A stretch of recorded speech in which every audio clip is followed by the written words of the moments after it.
गलियां सोनी है, गाजा की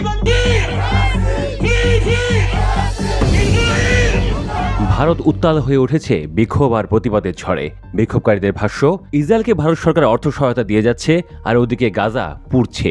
ভারতের নয়াদিল্লি, মুম্বাই, পাটনা, পুনে, বিজয়ওয়াদা, বিশাখাপত্তনম, হায়দ্রাবাদে বিক্ষোভকারীরা কর্মসূচি পালনের সময় ধরপাকড় ও লাঠিপেটার শিকারও হচ্ছেন।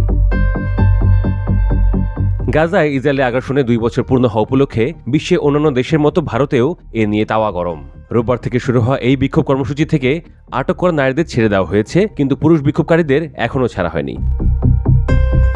উল্লেখ্য, 2023 সালের 7 অক্টোবর গাজায় ইসরায়েলের আগ্রাসন শুরু হবার পর থেকেই ভারত সরকার ইসরায়েলের পাশে দাঁড়িয়েছে এবং এখনো পর্যন্ত সেই সমর্থন অব্যাহত রেখেছে।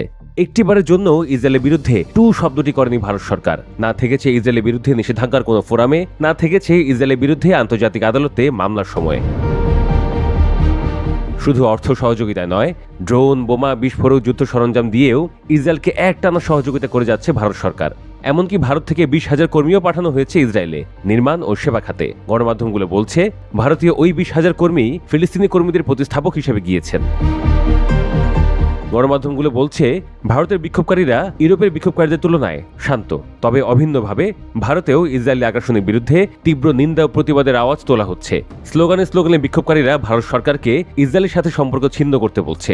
গান গেয়ে, কবিতা আবৃত্তি করে, গদ্য পাঠ করে ফিলিস্তিনদের প্রতি সংহতিও জানাচ্ছেন প্রতিবাদকারীরা। তাদের হাতে ধরা ব্যানার, ফেস্টুন, এমনকি গায়ের পোশাক ও অলঙ্কারেও ফিলিস্তিনি পতাকা ও ফিলিস্তিনিদের মুক্তি সংগ্রামের প্রতীক বিরাজ করছে। বিক্ষোভ কর্মসূচিতে এই দাবিও জানানো হয় যেন আটক হওয়া বিক্ষোভকারীদের অবিলম্বে ছেড়ে দেওয়া হয়। প্রতিবার ফিলিস্তিনের সমর্থনে বিক্ষোভের সময় লাঠিপেটা ও ধরপাকড় যেন না করা হয়। বিক্ষোভকারীদের বিরুদ্ধে পুলিশ যেন কোনো অভিযোগ না লেখে এবং এ পর্যন্ত লেখা অভিযোগগুলো যেন প্রত্যাহার করে নেওয়া হয়।